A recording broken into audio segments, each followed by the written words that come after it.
हम लोगों ने कथा श्रवण की। भगवान के श्रीमद् भागवत महापुराण का प्रथम श्लोक का संक्षेप में व्याख्यान हम लोगों ने श्रवण किया कल, क्योंकि समय का अभाव था। और एक बात और बता दें, अगर कोई ये सोचे कि श्रीमद् भागवत महापुराण की कथा कह करके वो पूरा कर दे, तो ये संभव नहीं है। कई जन्म बीत जाएंगे लेकिन कथा नहीं जो है पूर्ण होने वाली। इसीलिए कहा है गोस्वामी बाबा ने, हरि अनंत हरि कथा अनंता, कहाँ सुने बहुविधि सब संता। हरि की कथा अनंत है और हरि भी अनंत है। बस भगवान की कथा श्रवण करनी चाहिए। कल हम लोगों ने श्रवण किया, सच्चिदानंद रूपाय विश्वोत्पत्त्यादि हेतवे तापत्रय विनाशाय श्री कृष्णाय वयं नमः। इस श्लोक की व्याख्या हम लोगों ने श्रवण की। आगे व्यास जी ने लिखा,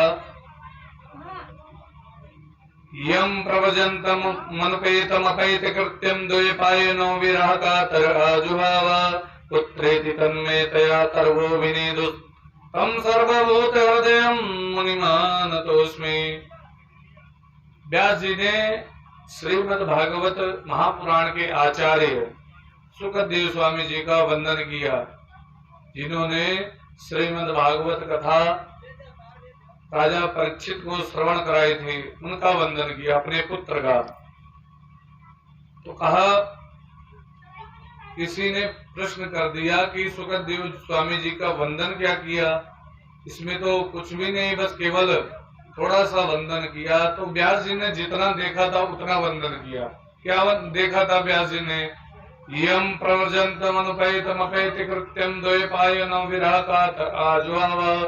जो जन्म लेते ही 16 साल का है, 16 वर्षीय है, और जन्म लेते ही लंबे लंबे बाल हैं उसके, और जन्म लेते ही जैसे जन्म लिया उठ करके खड़ा हुआ और चल दिया तपस्या के लिए। व्यास जी अपने पुत्र के प्रेम में उसको कह रहे हैं, हे पुत्र लौट आओ लौट आओ, अर्थात आजुहाओ आजुहाओ, आ जाओ आ जाओ। लेकिन उस बालक ने कुछ नहीं बोला।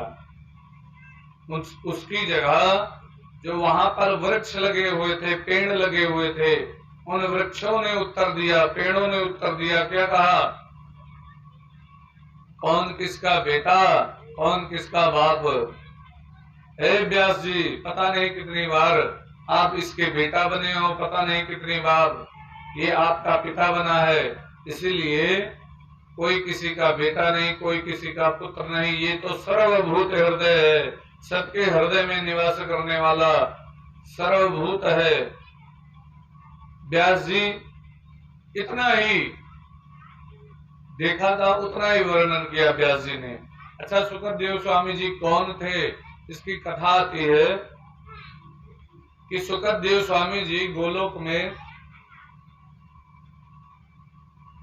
राधा रानी की गोदी में खेला करते थे। उनके लाडले थे, उनके पुत्र थे, और राधा रानी इनकी इष्ट देवी हैं सुखदेव स्वामी जी की।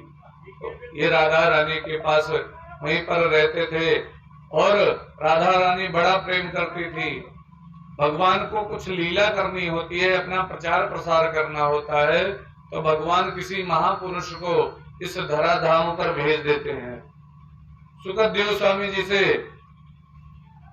राधा रानी ने कहा है, सुखदेव स्वामी जी से बोली राधा रानी, पुत्र तुम चले जाओ धराधाम पर, मेरी और भगवान की कथा का प्रचार प्रसार करो। सुखदेव स्वामी जी ने कहा, हे माता, मैं नहीं जाऊंगा। अगर मैं मृत्यु लोक में जाऊंगा, देख लो हम लोग क्यों नहीं आते हैं। सुखदेव स्वामी जी कहा, मृत्यु लोक में अगर मैं जाऊंगा तो मुझे भगवान की माया पकड़ लेगी और पुनः वो हमें वापस जन्म मरण के चक्कर में लगा देगी, इसीलिए मैं नहीं जाऊंगा। माता ने कहा, तुम्हें भगवान की माया नहीं तंग करेगी, जाओ। और कहा नहीं माता, भगवान आए, भगवान ने कहा मैं आशीर्वाद देता हूं तुम्हें, मेरी माया नहीं तंग करेगी। और सुखदेव स्वामी जी वहां से चले और आकर के यहाँ सुख पक्षिणी अर्थात सुग्गी, सुग्गी जिसको कहते हैं अपने भाषा में, सुग्गी के पेट में अंडे के रूप में ये परिवर्तित हो गए। और उस सुख पक्षिणी ने एक अंडा दिया, कहां पर, जो अमरनाथ की गुफा है वहीं पर वो अंडा दिया। अच्छा, अब देखिए दोनों कथाओं का आपस में संबंध है। दूसरी कथा आती है, एक बार नारद जी माता पार्वती जी के यहाँ गए और नारद जी को बड़ा प्रेम करती थी माता पार्वती जी, क्योंकि उनके गुरु जी थे, तो इसीलिए बड़ा मान सम्मान करती, आदर करती और जो है अपना गुरु मानती थी नारद जी को। नारद जी गए और नारद जी ने कहा, प्रणाम किया और माता जी ने भी प्रणाम किया। क्यों माता जी ने इसलिए प्रणाम किया, क्योंकि ये गुरु हैं, और नारद जी ने इसलिए प्रणाम किया कि ये महादेवी हैं। और नारद जी बैठ गए। नारद जी बोलने लगे, हम नारद जी का काम है इधर की बात उधर करना। नारद जी ने कहा, आजकल किसी का किसी के साथ प्रेम नहीं रहा। अब कोई किसी को ना प्रेम करता है, ना किसी से मतलब रखता है, जो कुछ होता है अपने मन में रख लेता है, किसी से कुछ बताता नहीं है। ऐसे ही लोगों के अंदर भावना चलने लगी है। माता जी ने कहा, होगी बाहर होगी, लेकिन हमारे पति और पत्नी के बीच में ऐसी बात नहीं है। भगवान भोलेनाथ मुझे सब बताते हैं, हमारे यहाँ भी ये परेशानी नहीं हुई है, बाकी तो सब जगह है। कहा नहीं माता, हर जगह है, आपके यहाँ भी है। कहा मेरे यहाँ कहाँ है, मेरे पति तो मुझे इतना प्रेम करते हैं कि कौन सा मंत्र जपते हैं, अगर जो किसी से पूछा जाए तो कोई नहीं बताता है, लेकिन मेरे पति मुझे बता देते हैं, भगवान भोलेनाथ मुझे ये बता देते हैं कि कौन सा मंत्र जप रहे हैं। अच्छा, जो समाधि में दर्शन होते हैं, किसके दर्शन हुए ये भी कोई जल्दी नहीं बताता, लेकिन मेरे भोलेनाथ मुझे बता देते हैं। नारद जी ने कहा, तब भी मैं नहीं मानता माता। कहा क्यों? कहा एक बात बताइए आपको कभी। भगवान भोलेनाथ ने कहा क्या? अब नारद जी का काम लगाना धीरे से लगा दिया है। लुकी जो आजकल मेरे को कुछ नहीं हो नहीं तो ले लिया, और जब तक चाय अच्छा घरे यार के कहीं बाहर ना कह दिया है तब तक कोई पानी ना पिए। उसके बाद जब आए हैं घरे पानी पिए तो बाहर खटखटाहट चालू, तो यहाँ नारद जी के नारदो जी धीरे से लुकी लगाए दिए। कहीं कहा, कहीं नहीं बताओ शंकर जी जो मुंड के माला पहने हैं, मुंड की माला पहने हुए हैं, खोपड़ी के माला जो बनाए पहरे हैं, ये के खोपड़ी की माला वो है। कहा ये कभी नहीं बताया। देखो हम कहा रहे, प्रेम नहीं है आजकल पति पत्नी में भी। आप कहते थे कि हमारे भोलेनाथ मुझे बड़े प्रेम करते हैं, लेकिन देखो कहाँ प्रेम करते हैं। नहीं तो प्रेम करते होते बता देते आपको कि किसके मुंड की माला पहने हुए हैं। अब पार्वती जी मारे क्रोध के तमतमा की, आने दो इनकी खबर लेती हूँ आज। अब नारद जी धीरे से उनका काम था बल लगा दिया और उसके बाद चलते बने। अब भगवान भोलेनाथ उधर से आ रहे थे, रास्ते में मिले, भगवान को प्रणाम किया नारद जी ने और इशारे से बोला जाओ अंदर। कहा क्यों? कहा माता जी क्रोधित हैं। भगवान भोलेनाथ ने कहा जब आप अंदर से होकर के आए हो तो क्रोधित तो होंगी, जब अपना अंदर से होकर आए हो। कोई लड़ौना में नहीं, अगर घर में घुस जाए और घर वाले जो गुस्सा हो तो समझ लो कुछ लोकी लगाएगा है, तो वह हाल यहाँ है। अब भगवान शंकर जी कहें मान के न जानी था कि तू कुछ ठिकवाए दिवो हुआ। अब शंकर जी पहुंचे और जैसे शंकर जी पहुंचे तैसे जो है पार्वती जी लगी बोलने, अरे आप तो अंदर से काले हो, ऊपर से तो खूब भस्म लगा करके गोरे बने रहते हो, लेकिन अंदर से बड़े दिल के काले हो। और मैं आपके ऊपर इतना विश्वास करती थी, आज जो है आपने विश्वास तोड़ दिया। ये है वो खूब बोली पार्वती जी। जब बोली तो कहा, देवी क्यों क्रोधित हो रही हो, क्या हुआ? एक बात बताओ मुझे। कहा ये मुंड की माला अर्थात खोपड़ी की माला जो पहने हुए हैं आप, ये किसके खोपड़ी की माला है? अब शंकर जी चुप, कहे कि नारद जी कह रहे थे बताएंगे नहीं जल्दी, अब देख लो। अब आप बताने वाले नहीं हो, बताइयो ना हमें कि के खोपड़ी की माला हुआ है, बताओ। जानते हैं नारद जी सही बात में बताई है ना, कि हमें बताओ एक करी। 3 हट बड़ी खतरनाक होती, बाल हट और त्रिया हट और राज हट। हट अर्थात जिद, नंगई, अपने भाषा में नंगई जो उनका हाथ में। तीन ई जिद सबके कभी बड़ी खतरनाक होती। अगर मिहरुए चाहे रिसियाए जाए, जैसे बढ़ावा नहीं मिलता है, लेकिन मेहरुए रिसियाए जाए हमें चाहिए तो चाहिए, वह चाहे जैसे भी कति चाहे कर्जा काट के लाई दी।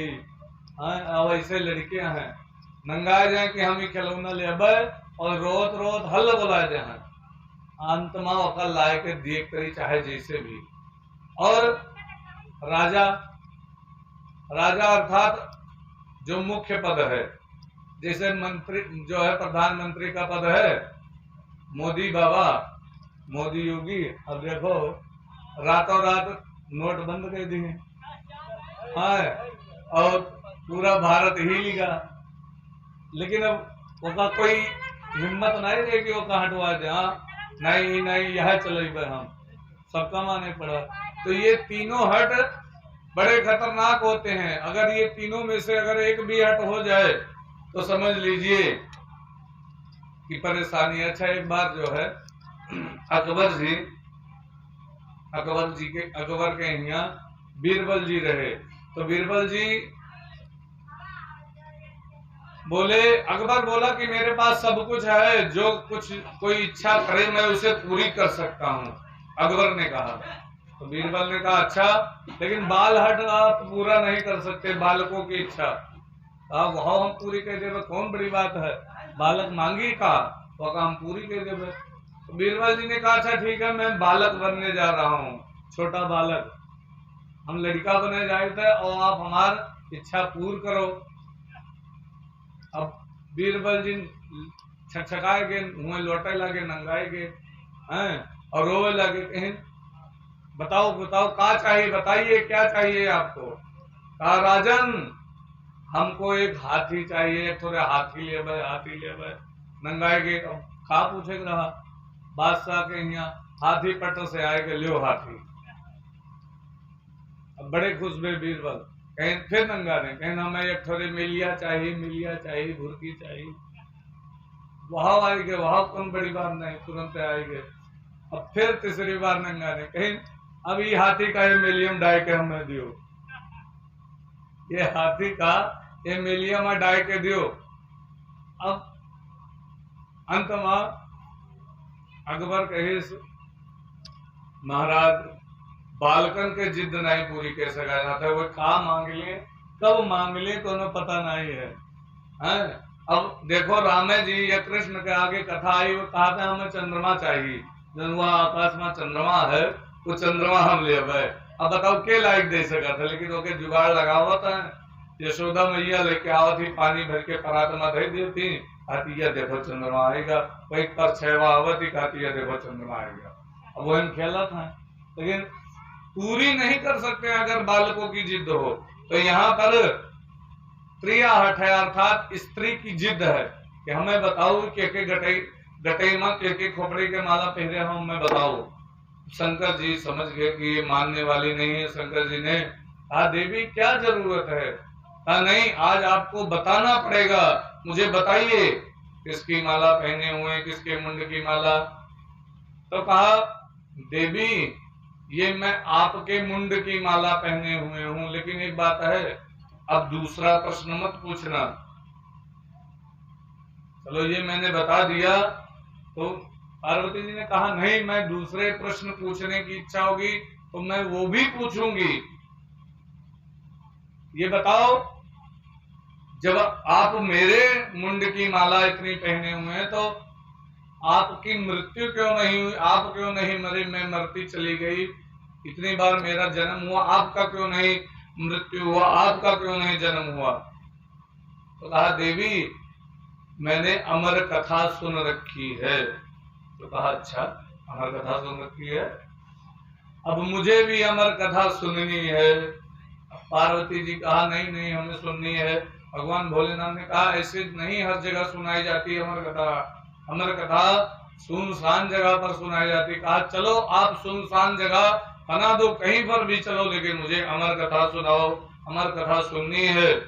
अब भगवान भोलेनाथ माता पार्वती को लेकर के अमरनाथ की गुफा में पहुंच गए और वहां पर डमरू बजाया खूब जो है जोर से।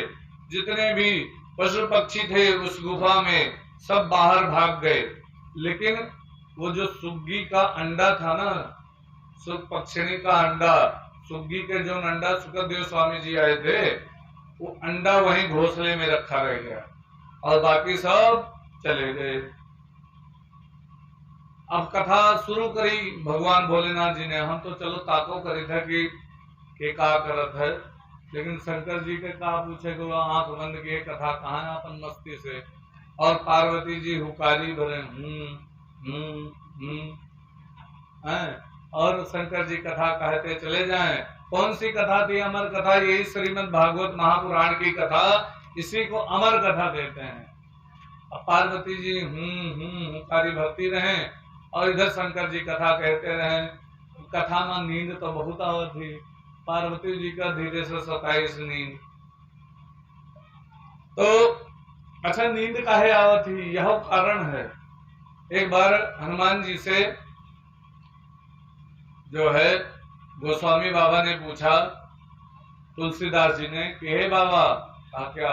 अगर कोई कथा सुनने लायक ना हो, पापी हो, दुष्ट हो, और उसने खूब पाप किया हो और कथा में जो जा रहा हो तो उसको कैसे रोकोगे? तो हनुमान जी ने कहा सुनो। कहा क्या? कहा उसको मैं रोक लूंगा। कहा कैसे रोकोगे? कहा गृह कारज नाना जंजाला, ते अति दुर्गम शैल विशाला। जैसे कथा का समय आएगा तैसे उसके पास अनेक प्रकार के कार्य आ जाएंगे, ये करना है, वो करना है, यहाँ जाना है, वहां जाना है, ऐसा करना है, अनेक प्रकार के घर के काम याद आएंगे और वो कथा में नहीं पहुंच पाएगा। अच्छा, आजकल होता है यार, जैसे जो है कथा शुरू होती अनेक प्रकार के काम याद आवत है, दिन भर चाहे ना याद आवे, लेकिन कथा के टाइम पर क्या कोई डारी, वह कोई डारी, ई करे थे, ऊ करे थे, यहाँ जाए थे, और अंत में वो कथा में नहीं पहुंच पाता चाहे जितनी मेहनत करे। तो कहा उसके लिए कथा में जाना पहाड़ के बराबर हो जाता है, जैसे पहाड़ पर चढ़ब वैसे हो जाता है। हम अस कह देवे कि कथा में जा ही ना पाई, तारा काम आ जाए। और आजकल का पूछे देखे लगन में देवता जो रान है तो उसको मैं कथा में नहीं जाने दूंगा। कहा अच्छा, जो सब काट करके सब कह दे, सोचे कि काम बाद में कर ले और कुछ जो करे थे अभी न करवे, बाद में करवे, और तब फिर चल दे। तब जो करे कष्ट जाए पुण्य कोई, जो अगर कोई कष्ट करके वहां पर पहुंच जाए तो कहा अगर कोई कष्ट करके वहां पर पहुंच जाता है तो जाते ही नींद जुड़ाई होई, जाते ही उसे नींद आ जाएगी। जैसे वो कथा में पहुंचेगा ऐसे उसे नींद आनी शुरू हो जाएगी और वो वहीं सो जाएगा। तो कथा में जो नींद आवे लगे तो समझ लो हनुमान जी की कृपा चाहता कि न सुने तो बढ़िया है। और घर से अगर चलो अनेक प्रकार के काम याद आवे लगे तो समझ लो कि अब पाप रोकत है, जय भरत नाई है। हनुमान जी आवे नहीं दिन जहां तक पत्ता है। तो ऐसे ही जान लो कि भगवान के कथा में अगर हनुमान जी की इच्छा होती है, ये तो कहा गया है हनुमान चालीसा में कि राम दुआरे तुम रखवारे, होत न आज्ञा बिन पैसारे। राम के द्वारे पर अर्थात भगवान की कथा में जहाँ भगवान का आवाहन पूजन होता है, भगवान के दरबार में वही रखवाले हैं, और वो अगर चाहते हैं तो कोई व्यक्ति आ पाता है कथा में, और जो अगर वो नहीं चाहते तो चाहे जितनी कोशिश कर ले कथा में नहीं आएगा। और जो आ भी गया तो बताया है कि जड़ता जाड़ विषम उर लागा। जो है एक बात आएगी, ये सही है, ये जो है कर्म बोले, ये नहीं बोलना चाहिए था, ऐसा बोला, ऐसा नहीं बोलना चाहिए, अनेक प्रकार के कुतर्क, और जो है उसको वहां पर रुकने का मन नहीं करेगा, और जो फिर तब भी रुक जाए तो फिर कहा तब जाता ही नींद जुड़ाई हुई। जो कोई कष्ट करके वहां पहुंच भी जाए तो उसको नींद आने लग जाएगी। बोले वृंदावन बिहारी लाल की। और यहाँ पर माता पार्वती जी भी सो गई।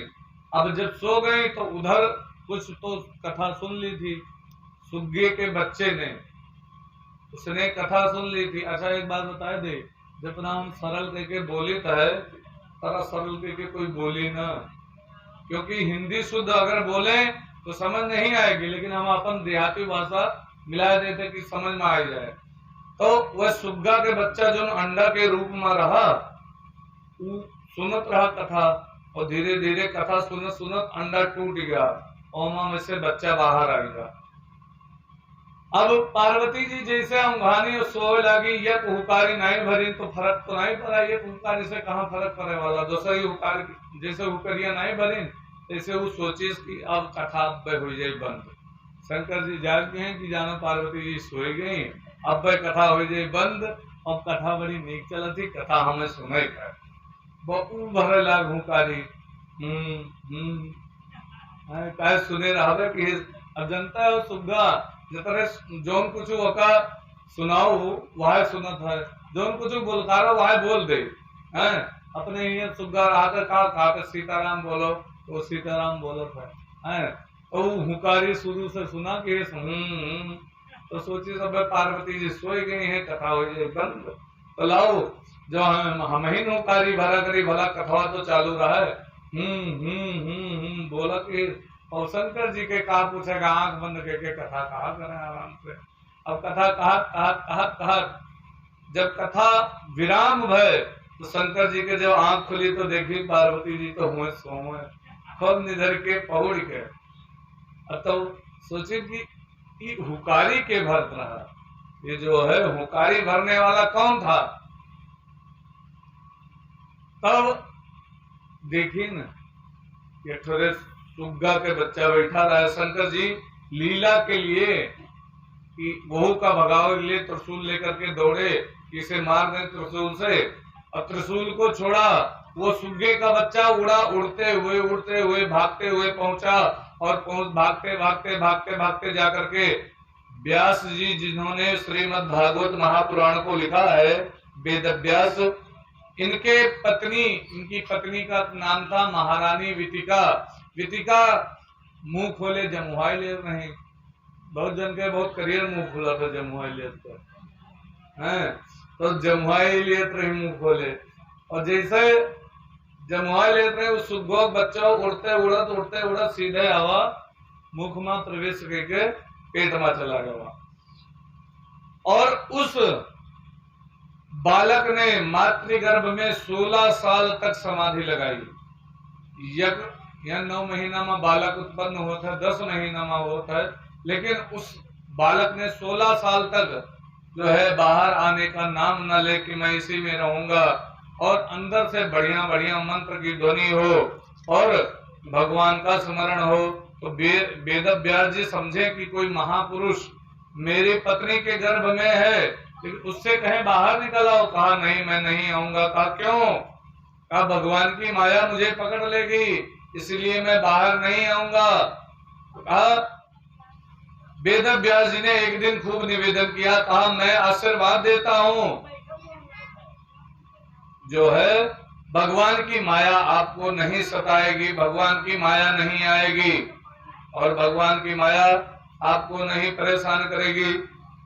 जब खूब वेद व्यास जी ने कहा तो उस बालक ने जन्म लिया और जैसे जन्म लिया बस सीधे जो है लंबे लंबे बाल थे। अरे 16 साल का लड़का बड़ा तो होता है, 16 साल के कब तक बड़ा हो, हाँ या है? तो 16 साल की अवस्था थी, सीधे उठे और उठ करके चल दिए तपस्या करने के लिए जंगल में, और जाकर के जंगल में तपस्या की उन्होंने। और कितने दिन तक तपस्या की? काफी दिन तक उन्होंने तपस्या की। और इधर वेद व्यास जी ने इतना ही देखा था, क्या कि ये जो बालक था, जो जन्म लेते ही 16 साल का है और जाते हुए और चल दिया, और चलते चलते उसको पीछे से वेद व्यास जी बुला रहे हैं, बेटा आ जाओ आ जाओ आ जाओ। तो उसकी जगह वृक्षों ने उत्तर दिया, ये किसको बुला रहे हो? तर्वो विनेदुस, ये सर्वभूत हृदय है, आप पता नहीं कितनी बार इसके बेटा बने हैं और ये पता नहीं कितनी बार आपका पिता बना है, कौन किसका बेटा कौन किसका पिता, चले जाओ। वृक्षों ने उत्तर दिया, ये सर्वभूत हृदय है, सबके हृदय में विद्यमान रहने वाला है। व्यास जी लौट आए। जब लौट आए, उसी जो है छवि को जितना देखा था उतना ही व्यास जी ने वर्णन किया दूसरे श्लोक में, और बताया आगे का वर्णन। महात्मा में एक बड़ा सुंदर तीर्थ है, सीतापुर में पड़ता है, अपने नैमिषारण्य।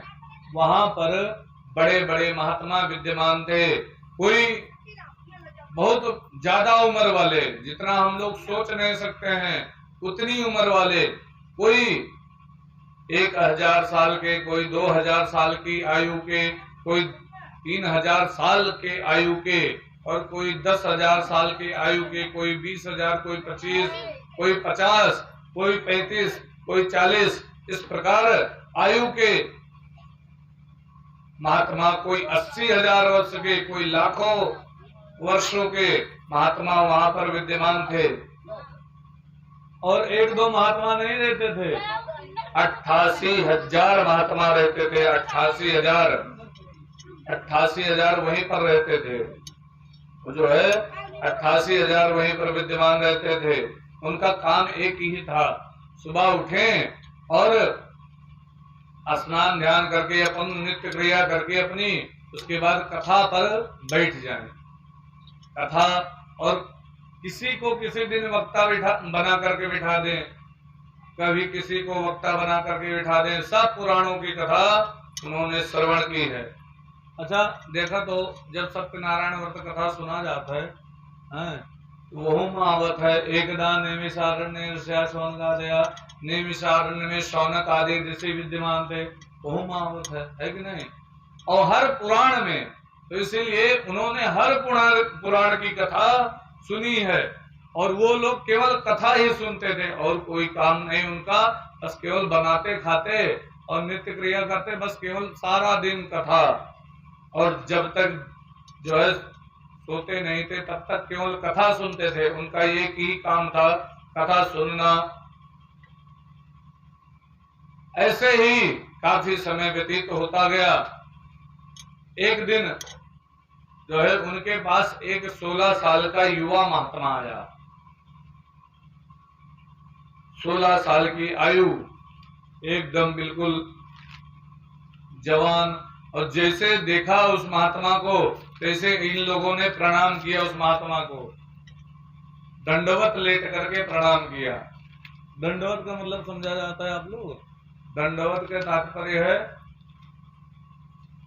डंडा के निहायत पहुड़ के, दोनों हाथ आगे करके, देखे हो यहाँ, तो डंडा निहायत।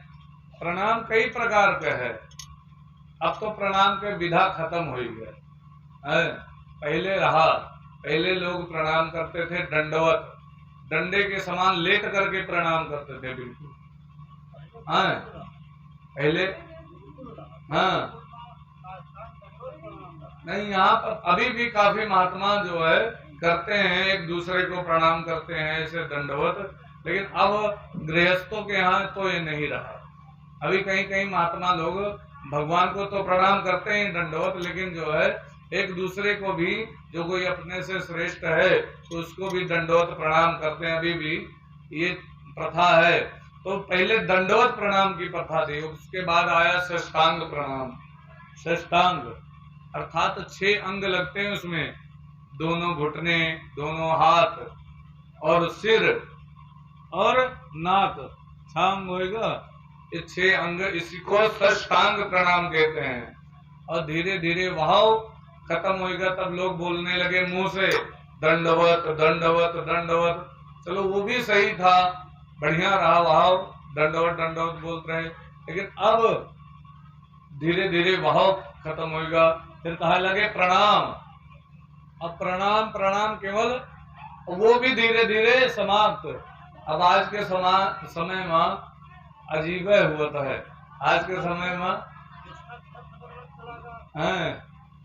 सनातन धर्म धीरे धीरे जो है समाप्त होएगा। तो अब धीरे धीरे उसके जो है लोग मानना कम कर दिए, उसको मानते नहीं है। पंडित को तो ज्यादा से ज्यादा मने लुटेरा समझाते, कहा है पंडित लूटे धरे हैं, वह लूटे जाते हैं। अब बताओ लोग ज्यादा से ज्यादा ये बोलते हैं कि जो है, अब तो जब वाकई पंडित के नहीं सम्मान रहेगा तब फिर अब वाकई ज्ञान के कहाँ सम्मान रहे, जो हमें बेचारे बतावत हैं। और हम लोग बोला जाता है चलो ठीक है भैया, कोई पालन करे वाला है, जो अपने व्यक्ति जितने कथा सुनत हैं एको जने वके पालन कैलिहिन, तो मानो कथा कहा सार्थक है। और जो नए पालन की चलो ठीक है, कोनो बात नहीं, हमारे लोगन के कार्य है भगवान के यहाँ कि चलो हर जगह भगवान के प्रति सबके अंदर आस्था बढ़ाओ, बाकी उस वके संस्कार जाने, जो के अंदर आस्था है तो वो बढ़ी, और नाई है तो ना बढ़ी, यह बात है। तो फिर प्रणाम प्रणाम कहने लगे, वह चलो धीरे धीरे समाप्त। फिर नमस्ते आए, नमस्ते नमस्ते, तो नमस्ते कहा रहे, हाँ ठीक रहा, नमस्ते भैया नमस्ते हैं, चाचा नमस्ते, और वो भी धीरे धीरे खत्म, वो भी जो है समाप्त। अब क्या है, अब भैया जो है सीधे जो है वह साइकिल जाता है, वो उधर से साइकिल से आवत है, या मोटरसाइकिल जाता है, मोटरसाइकिल से आवत है, कहीं पाए लगी तो कहीं जियो, तो कहीं हबर हबर पहलगी लबर लबर धुआ, और कहत कबीर कुछ न हुआ। पहले के मैंने इनके आशीर्वादवा लागू जात रहा, आजकल काहे नहीं लागत है, वह जस पहलगी की तत्पटदे आशीर्वाद दीन, जैसे मानो महारत हैं, कहीं पाए लगी कहीं जियो होएगा। तो पहले के समय में लोगों का आशीर्वाद लगता था, इसीलिए आज के समय में नहीं लगता, क्योंकि वो भाव रहा नहीं। और अब तो चलो पहलगियों खत्म है, अब तो और नवा नवा चार भा है, कहा है टाटा बाय बाय है, तो बाय बाय के तो अर्थ आज तक हम नहीं समझ पावा है। हथवा हलावे वाला समझा है कि हथवा हलावत है, इसे इसे बाय। और एक दिन हमसे पूछे कहीं महाराज टाटा का क्या अर्थ भा, हम कहे थोड़े स्टील के फैक्ट्री है टाटा बिरला बहुत बड़ी, और का टाटा का अर्थ बताओ जाए। और बाय बाय के तात्पर्य है कि अब तू हमार भरोसा न कियो ना हम तुम्हार भरोसा करते, और यहाँ चाहे समझ लो कि अब तू हमसे मिलियो ना दोबारा, आज आयो तो ना आयो, दोबारा ना आयो, मना कर दिया था नहीं है। तो ये सब जो है बाहर की संस्कृति अब हमारे यहाँ पर हावी है, अपने यहाँ के संस्कृति धीरे धीरे समाप्त होती जा रही है। तो समाप्त होती जा रही है, इसका यही कारण है। और क्योंकि बढ़िया भी है, क्योंकि लिखा है रामचरितमानस में भी, गीता में भी कि यदा यदा ही धर्मस्य ग्लानिर्भवति भारत अभ्युत्थानम धर्मस्य तदात्मानं सृजाम्यहं पवित्राणाय साधूनां विनाशाय च दुष्कृतां धर्म संस्थापनार्थाय संभवामि युगे युगे, गीता में वर्णन है।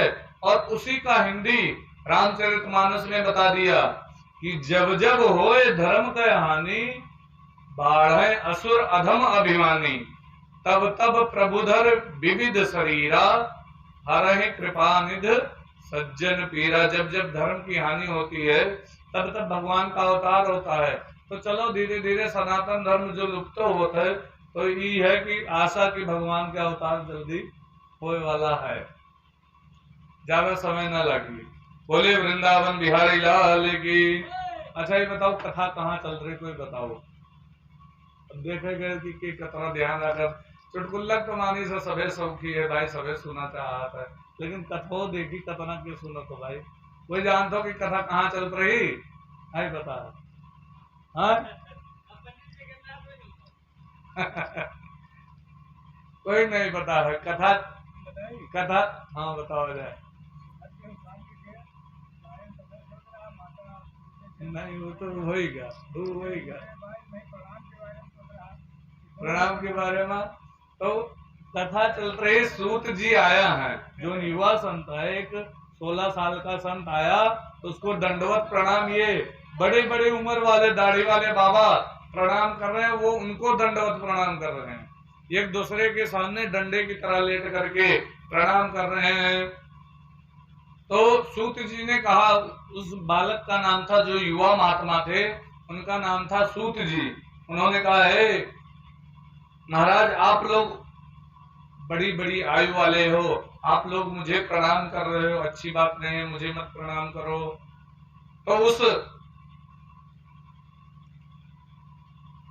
तो वहां पर जो सौनक जी थे उन्होंने बोला, जे मेन रहे, हेड रहे सौनक जी, वो बोले क्या, आ धन वृद्धा बल वृद्धा आयुर्वृद्धा तथैव च ते सर्वे ज्ञान वृद्धस्य किंकरः शिष्य किंकरः। कोई धन में बड़ा होता है, कोई बल में बड़ा होता है, कोई आयु में बड़ा होता है, लेकिन उन सब में जो ज्ञान में बड़ा हो वही श्रेष्ठ है। कोई धन में बड़ा होता है, कोई बल में बड़ा होता है, कोई कदेरे बॉडी बिल्डर है, कोई धनवान है, कोई आयु में बड़ा होता है, बूढ़ बुजुर्ग है, और कोई ज्ञान में बड़ा होता है, लेकिन जो ज्ञान में बड़ा होता है वही सबसे श्रेष्ठ कहलाता है। इसीलिए सौनक जी बोले आप ज्ञान में हमसे श्रेष्ठ हैं, तो इसीलिए आप हमारे पूजनीय हैं, आप हमसे श्रेष्ठ हैं। और सौनक जी बोले कि महाराज आप करोड़ों सूर्य के समान ज्ञान वाले हैं, अज्ञान ध्वान विध्वंस कोट सूर्य सुप्रभा सूतख्या ही कथा सारम्भम कर्ण रसायनम चिंतामणि लोके सुखम सुदुद्रो स्वर्ग संपदम प्रयच्छति ही गुरु प्रीतो वैकुंठ योगी दुर्लभम काल व्याल मग्रास त्रासद्यरणा सहितवे श्रीमद् भागवतम शास्त्रम कलो की रेड़ भाषितम। अज्ञान ध्वान विध्वंस कोट सूर्य समप्रभा, आप हमारे अज्ञान रूपी अंधकार को दूर करने के लिए करोड़ों सूर्य के समान हैं, और आप मुझे ऐसी कथा सुनाइए जो कानों के द्वारा मुझे दवाई का काम करे, अर्थात रसायन का काम करे। अच्छा बताओ, हम लोग दवाई खावा जाता है, जैसे बुखार चढ़ी या उदाहरण के तौर पर, आजकल तो मनी मनी तुरंत ही कालरा पकड़ होता है, लेकिन बुखार चढ़ी आवा तो वह मुंह से दवाई खावागा तब तो आराम की हिस्स। अब ये कहा था कि कोई ऐसी कथा बताइए, कोई ऐसी जो कानों से सुने और हमारा कल्याण करें, लेकिन वह दवाई अगर खाओ और उल्टी हो जाए, बहरे निकल जाए दवाई, तो फायदा करे ना, फायदा करे ना, तब ना फायदा करे, और जब वो पेट में जाए तब तो फायदा करी। ऐसे कथा है, कथा अगर सुन के यार से सुनो, यार कान निकल ही गए, उल्टी नहीं धो ही गए, हाँ तो फायदा करी ना फायदा करी। है जैसे मिली दवाई खाओ और बतवात हो और ऐसे मारे मुंह में हो, मुंह इधर घूम गया, दवाई पीछे चली गए, तो फायदा करी भाव ना फायदा करी। है ऐ बतवात रहो तो वो का मुंह में गवे नहीं कि तो फायदा कहाँ करी। ऐसे कथा है, कथा अगर ध्यान से सुना जाए तो काने से जाए के हृदय में प्रवेश करी तो फायदा करी। और जो अगर कहूँ कोई बतवावा जात है अलग मुंह किया तो यहाँ से वह दवाई भाई भाई कि जैसे मुंह में दवाई भाई उधर मुंह कैले दवाई पीछे चली गए। तो जहाँ बतवावा जात है वहाँ बस सीधे इधर से उधर हो गया। समझ लो कथा सुनी ना पाई, जब सुनी तो बतवाई ना, बतवाई तो सुनी ना, एक हो सकता है। तो वो तो उसको भी फायदा नहीं करने वाला। तो कहा यहाँ पर कोई ऐसी कथा बताइए जो मेरे कानों में प्रवेश करके मेरा कल्याण करे। मम करण रसायनम, और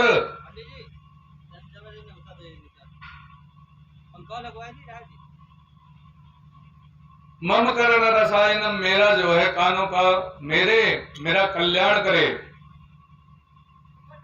बोलिए वृंदावन बिहारी लाल की। और कहा चिंतामणि सुखम लोके सुखदम सुशूद्र सर्व संपदम। कहा ये चिंतामणि जो है, ये चिंतामणि और कल्प वृक्ष दो ऐसी वस्तुएं हैं एक के नीचे जौन कल्पना की जाए ये के पास में कौन प्राप्त हो जाए, यह कई खासियत है। अब वह सोचे को इच्छा करे हमारी जिम्मेदारी हमारे लोगन का। एक समझदार व्यक्ति है तो वो सोचता है कि जो है हमें ये भी मिल जाए वो भी मिल जाए। जो कोई जो है बैठा बैठा दे या कोई समझदार नहीं डरपोक व्यक्ति बैठा दे कल्प वृक्ष के नीचे। एक बार एक व्यक्ति जो है घूमता घूमता, चलो उदाहरण के तौर पर बता देते हैं, एक व्यक्ति घूमता घूमता पहुंच गया और बैठा कल्प वृक्ष के नीचे। खूब तेज धूप थी और कल्प वृक्ष के नीचे बैठा, मन में सोचे प्यास बहुत जोर लगी, जो कहूँ पानी मिल जाए तो ठिका जाए, बढ़िया ठंड पानी। अब जैसे उसकी इच्छा हुई तैसे जो है पानी प्रकट, पानी पी तो अगर राहत मिली तो सोचे ला कि पानी आवा कहाँ से। ये हम सोचा और पानी आएगा तो लाओ, और कुछ सोची तो न आवत है, दुकान रहा, सोची भोजन मिल जाए तो और बढ़िया रहा।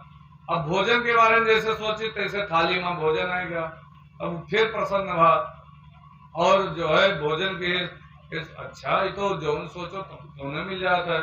धन इत्यादि के बारे में सोचा, धन भी प्राप्त हो गया। अब बैठा रहा सोचे लगा कि सुनसान जगह है, सुनसान जगह है, कहूँ कौन बाघ ना हो हमने खाए लिए। अब देखो कल्प वृक्ष के नीचे कौन बाघ ना हो खाए लिए। जैसे ही सोचिस तैसे एक बाघ आवा हमने दबोच दिए। तो कहे तात्पर्य है कल्प वृक्ष और चिंतामणि इनके पास में जो सोचा जाए तो उन्हें हो जाए। तो ऐसे इनके अंदर भी क्षमता नहीं है, अगर इनके पास में बैठ गए सोचो कि हमें भगवान के प्राप्ति हो जाए, भगवान मिल जाए, तो नहीं मिले वाले हैं। कहे कि इनके अंदर भी क्षमता नहीं है, ये खाली गुरु के कृपा से जो है भगवत के प्राप्ति होती है। बोले वृंदावन बिहारी लाल की। तो आप मेरे गुरु के स्वरूप में हैं। सूत जी से ये लोग बोले, कौन? सौनक आदि ऋषि बोले।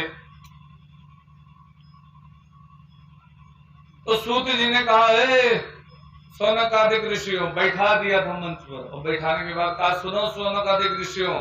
सौनक आदि ऋषियों से कहा काल अभ्याल मुखग्रास त्रास निर्णाश हेतवे श्रीमद् भागवतम शास्त्रम करो कीरेण भाषितम।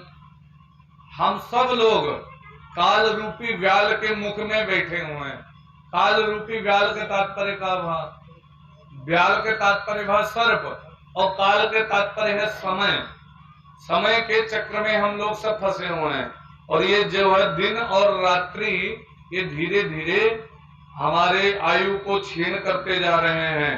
और ये त्रास निर्नाश हेतवे, और इस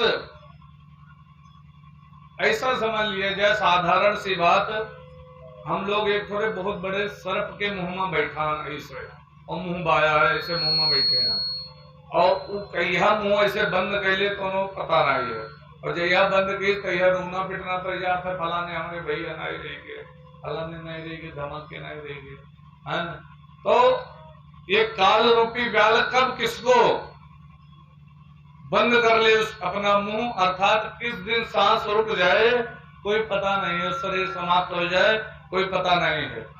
तो ये इस समय पर श्रीमद् भागवत महापुराण श्रवण करने से, उस काल के व्याल से बचने के लिए श्रीमद् भागवत महापुराण की कथा श्रवण करने से लाभ होगा। कलौकीरेण भाषितम, कलिकाल में। तो किसी ने कहा कि ये कैसे लाभ होगा, हमें तो कुछ समझ नहीं आया। अच्छा विचार करो, कोनो मनई के खूब बड़ाई करिए आपके आगे, फलाने बहुत बढ़िया है, बहुत बढ़िया है, बहुत अच्छा व्यक्ति है, बहुत अच्छा व्यक्ति है, कि उसके अंदर ये भी गुण है, ये भी गुण है, यहाँ वो के अंदर खूबी है। और फिर मन में आई कि लाओ उसे मिली, हाँ राहत है, जो है ऐसा बढ़िया व्यक्ति है, उससे हम मिल लें तो बढ़िया है। मन में आएगा, जो मन में आया अगर, तो समझ लीजिए जो है आपके अंदर उसके प्रति प्रेम बढ़ गया। इसी प्रकार हम लोगों के काम है कि हम भगवान के बारे में बताया जाता है, भगवान बड़े दयालु हैं, बड़े कृपालु हैं, बड़ी कृपा करते हैं, अपने भक्तों का हमेशा मान रखते हैं। अपना मान भले ही टल जाए लेकिन अपने भक्त का मान वो टलने नहीं देते हैं। भगवान की ये जो है खासियत है। जब ऐसा हम लोग वर्णन करते रहते हैं भगवान के बारे में, तो आप लोग कथा सुनेंगे और धीरे धीरे मन में आएगा कि हम भी जो है भगवान को प्राप्त कर लें। इसीलिए ये नियम बना हुआ है, जो कलिकाल में भगवान की कथा श्रवण करता है वो काल रूपी व्याल के मुख में रहते हुए भी वो उसके जो है त्रास से, अर्थात उसके द्वारा परेशान नहीं होता, वो प्रसन्न रहता है। बोले वृंदावन बिहारी लाल की। तो कहा ये कैसे हुआ, कहीं प्रमाण है? कहा एक बार जब राजा परीक्षित वो कथा सुना रहे थे सुखदेव स्वामी जी, तो देवता लोग अमृत का कलश लेकर के आए और कहा ये कलश अमृत का कलश, अमृत पान करा दो राजा परीक्षित को, और हमें कथा श्रवण करा दो, कथा रूपी अमृत पान करा दो। तो सुखदेव स्वामी जी ने डांट करके भगा दिया, कहा चले जाओ देवताओं, तुम लोग तो सौदा करने आए हो, प्रेम से आए होते, हाथ जोड़ के कहते कि आप मुझे कथा सुना दो, मैं सुना देता, लेकिन आप तो सौदा करने आए हो। जैसे कोई कांचे का टुकड़ा लेके जाए और कह दे बहुमूल्य मणि के बदले में हमें दे दो, तो आप उसी प्रकार करने आए हो। ये कहाँ हमारा कथा अमृत और कहाँ आपका ये तुच्छ अमृत। अब सोचो, जोने से अमर हो जाए के मनई का, वो का तुच्छ बताओ, ये तुच्छ अमृत और कहाँ हमारा कथा अमृत। तुम इसको परिवर्तन करने आए हो, ये तुम्हारा जो है हमें कार्य पसंद नहीं आया, इसीलिए तुम चले जाओ, भगा दिया जैसे भगाया। अच्छा खुद विचार करो, डॉक्टर साहब अगर हमें लोगों का भगवान अमर कह दिए, एक उदाहरण के तौर पर अब अमर कह दिए तो कितना परेशानी हुई, सोचो। यही देह में परेशानी है, और अमर हो जाए तो धीरे धीरे खाल लटकर चली जाए पूरे शरीर पे, और जो है उसके बाद इतना तगड़ा बुढ़ापा है, बुढ़ापा तो बुढ़ापा से तो बचे वाला नहीं है कोई भी। बुढ़ापा है उसके बाद परेशानी हुई, चलन परेशानी हुई, बोले परेशानी हुई, देखन परेशानी हुई, कोनो रोग हो जाए तो और आफत फिर है। जो अगर जो है फोड़िया होता है, फुंसी होता है, अनेक प्रकार के शरीर में रोग होता है, वह सब झेलक पड़ी है, तो कितना कष्ट होता है। जो कोई अच्छा परिवार वाले अगर कोई खटिया पड़ा हुए तो वही परिवार वाले व्यक्ति, बहुत लोग हैं भाई सेवा कराते हैं उनके जो है, लेकिन सब लोग नहीं सेवा करते हैं। सेवा वो कहेंगे कि जो है जल्दी शरीर समाप्त हो जाते इनके तो ठीक रहा। परिवारों वाले इस वजह से तो काहे अब शरीर के हुआ आयु के प्रेम ना ही है, प्रेम का है कि ठीक ठाक जो है शरीर रहे, और जब जब तक ठीक ठाक चले तब तक तो परिवारों वाले मुहात हैं, और जब शरीर ना ही चलत है, जब परी जाओ तब हमारे दादा का हाथ रहे, जब परी जाओ बाहर करत है, वही हुए परिवार। और सही है, जैसे परने के बाद जब खटिया पे जो सपूत होता है वो तो सेवा करता है, लेकिन जो कपूत होता है वो, और जो पतुए चलो ठीक है प्रेम से जो है पूते तो प्रेम से राखा था, लेकिन अब पूते पूर्व दिन घर में थोड़ा ना बैठा रहता है। अब फिर पतुए चाहे मारे चाहे पीटा है, जो गति बीतत ही। तो एक बात जान लीजिए, जो अगर अमर बनाए दे हमें लोगन का तो कतरा कष्ट झेले पड़ी इस शरीर में।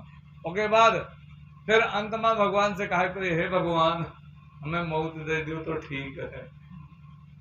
एक उदाहरण आवत है, सिकंदर का तो सभी जानते हो इतिहास में। सिकंदर एक बार एक महात्मा के पास पहुंचा, अपने भारत में आया था, तो एक महात्मा के पास पहुंचा और महात्मा को प्रणाम किया, कहा महाराज हमें अमर होए के उपाय बता दो, हम तो जीत चुके हैं लगभग आधा दुनिया, अब हमें अमर होए के उपाय बता दो, हम अमर हो जाए। महात्मा जी ने बताया, इधर चले जाओ, हिमालय को पार करके एक पर्वत पड़ेगा, उस पर्वत में दक्षिण की तरफ जाओगे, एक गुफा मिलेगी, उस गुफा में प्रवेश कर जाना, काफी दूर बताए दे, और उसमें एक जो है सरोवर मिलेगा गुफा के अंदर, उस सरोवर में स्नान कर लोगे तुम अमर हो जाओगे। अब सिकंदर चल दिए, तो चलते चलते चलते चलते चलते चलते पहुंच गया उस पर्वत पर और उस गुफा में प्रवेश कर दिया। और जैसे प्रवेश किया और कपड़े निकाल करके कूदने जा रहा था, तब तक वहां पर एक कौवा बैठा हुआ था। उस कौवा ने रोका, ए रुक जाओ, क्या करे जाते हो? कौवे ने रोका, कहा क्यों? कहा इधर आओ, बुलाया, कहा ये क्या करने जा रहे हो? कहा अमर हो जाए तो कहीं सुन लो, पहले सोच लो, अमर हो पहले। कहीं कहा या हम वही सरोवर में नहा लेना। देखो इतना जर्जर अवस्था हो गया, उड़ नहीं पाए थे, मन नहीं कहा था कि अब कहूँ चला जाए, हिम्मत नहीं पता थी, और जितने जने हमारे साथे जन्म लिए ना सब चले गए, कोई नहीं बचे हैं, हमारे साथी बराती सब लोग निकल गए, अब खाली हम ही नन, और जे हमें पहचाने वाले रहे, जे हमरे बाद में जन्म लिए ना त्यो निकल गए, और हम खाली बैठा हम तो ये सोचे थे परमात्मा कभी शरीर का त्याग करवाए के दूसरा शरीर दिवाए दिए, और आप ये वहां फिर स्नान कर जाते हो ये झेले करके, बस वो के हुआ सारेगा। सिकंदर का ही समझो ना, वो तुरंत कपड़ा पहन के वापस आएगा। तो ये कौवा के रहा जानते हो, इस काग भुसुंडी जी बैठे थे वहीं पर। काग भुसुंडी जी ने समझाया कि अमर होने में कोई लाभ नहीं है, और अमर हुए में कोनो लाभ नहीं है। वास्तव में आत्मा तो अमर है और शरीर अमर नहीं हो सकता है, और जो अगर शरीर अमर भा तो अनेक प्रकार के कष्ट तो शरीर में होता है, तो वह झेले पड़ी। बोलिए वृंदावन बिहारी लाल की। तो इस कलिकाल में श्रीमद् भागवत कथा श्रवण करने से लाभ प्राप्त होता है, काल का त्रास खत्म होता है। ये जो बताया, कहा सुनो अमृत ये तुच्छ अमृत है, अच्छा अमृत पी लेंगे हम लोग तो कहा उससे अमर हो सका जाता है, लेकिन कष्ट तो खत्म ना हुई। तो कहा ये कथा अमृत पीने से ये लाभ होगा कि हम परमात्मा के तरफ बढ़ने लग जाएंगे, भगवान का प्रेम, भगवान के चरणों में प्रेम हो जाएगा। लेकिन ये अमृत पीने से शरीर तो अमर हो जाएगा, लेकिन अनेक प्रकार की व्याधियां हैं। तो कोई कांच के टुकड़ा लेके जैसे मणि फेरा आवत है कि के बदले में हमें मणि दे दो, वैसे आप लोग सौदा करने आए हो, चले जाओ, डांट करके भगा दिया और पहुंच गए ये लोग ब्रह्मा जी के पास। ब्रह्मा जी से कहा, हे बाबा क्या हम लोगों को कथा नहीं श्रवण कराई? सुखदेव स्वामी जी ने भगा दिया। ब्रह्मा जी ने कहा रुको तो अभी देखते हो, देखे क्या होता है। परीक्षित का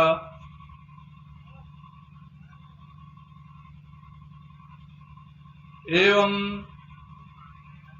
तब वहां पर सुखदेव स्वामी जी कथा श्रवण कराते कराते जैसे 7 दिन बीते, तो वहां पर जैसे राजा की मृत्यु हुई, अराग्यो मोक्षम तदा वीक्ष पुराधाता अस्ति विस्मिता सत्यलोके तुलम बद्ध्वा तोलयत्न अन्य साधजः। आज जैसे राजा को मोक्ष हुआ, तैसे जो है ब्रह्मा जी ने एक तराजू लगाया, एक तराजू के पलड़े पर श्रीमद् भागवत महापुराण रखा, एक तराजू के पलड़े पर अन्य साधन रखते चले जाए, रखते चले जाए, रखते चले जाए, लेकिन श्रीमद् भागवत का पलड़ा ऊपर उठा ही नहीं। तो ब्रह्मा जी आश्चर्यचकित होकर के बोले, ये साधारण जो है पुस्तक नहीं है, ये तो स्वयं कृष्ण है, स्वयं भगवान कृष्ण है, ये तो स्वयं भगवान कन्हैया है। तेनेयम वांगमयी मूर्ति प्रत्यक्ष इव वर्तते हरे, ये भगवान के वाणी रूपी मूर्ति है, तो इसीलिए ये साधारण ग्रंथ नहीं है। और प्रणाम किया, देवताओं को वापस भेज दिया। बोले वृंदावन बिहारी लाल की। वैसे यही कथा बड़ी विस्तार से थी, लेकिन हमने संक्षेप में वर्णन किया है, क्योंकि अगर विस्तार से सब कथाएं बोलेंगे तो ये कथा पूर्ण नहीं होने वाली। आगे एक बार क्या हुआ,